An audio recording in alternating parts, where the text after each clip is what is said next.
Hi, this is Anita from Real Estate Crunch.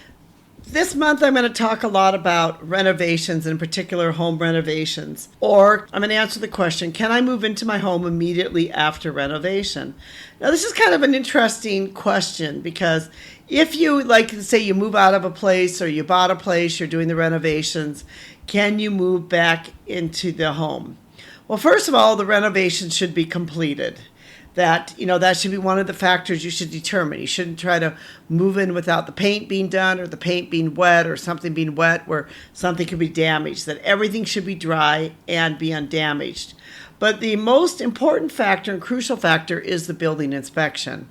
And whether or not the home has to be re-inspected for you to be able to move back in has a lot to do with the scope and scale of the renovations. So this is something that you will need to check to make sure that you can legally move back in after you've done some renovations with the building inspectors, particularly if you're living in the United States. Now, if you're living in another country, this may not be an issue. It may not matter. It may not be any type of problem at all. But if you are living in the United States, and it can really make a difference, and particularly which part of the United States you live, where you're living in the United States, and what the rules and regulations are there for the area that you live. As I have said many, many times, and as we've spoken about here on this podcast, one of the difficult things about real estate is so much of real estate, the laws, the rules, and regulations are localized. In fact, what may be okay in one city may not be okay in a city across the road. So, it really can make a difference as to which city, which county, which state, especially if you are in the United States that you are in, and also what country, on exactly what can be done and what cannot be done with things such as renovation, or when you can exactly move back in after something's been renovated.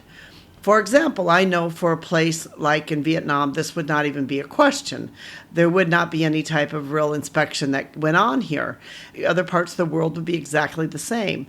But in the United States, if you have done major renovation, then you have to have an inspector come in, and the building codes, they have to make sure that the building is up to code, and that you'll have the required permits.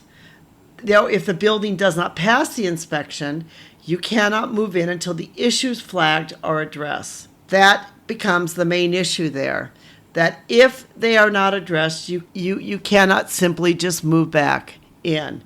Now, it's much easier to renovate an empty house than it is a house which is full of furniture people are living in. There's some reasons why. Some of the obvious reasons are you don't need to move things around. There's less risk of damage. It's faster work. It can save you cost.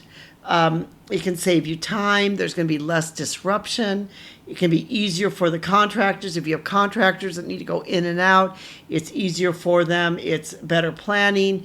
It can be safer for everybody because, the house is empty. It can allow you to thoroughly clean it, and it will simply be less stress. So, all of these things can make a difference. We've written a blog post about this. So if you are sort of in this where you're doing renovation, you have a home that you are renovating, you're moved out, you want to move back in, you'd like to read it, or if you're just interested about this, we'd love to have you read our blog post.